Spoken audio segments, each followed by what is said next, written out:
guys, I make a DIY aircon. And, syempre, ito, yan. Ay,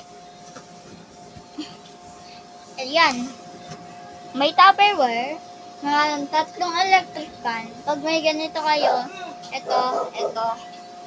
Tapos, box na ganito, i-hole nyo na ganito, cut nyo. Tapos, ito din. At, ayun na. Lagyan nyo ng ice cube yung Tupperware. Lagayin nyo yung Tupperware dito. Ayun na. Ito na yung DIY aircon natin. At, gusto nyong LG or maibang brand ng mga aircon.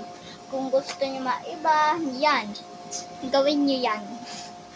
Thank you for this video, guys, and like and subscribe.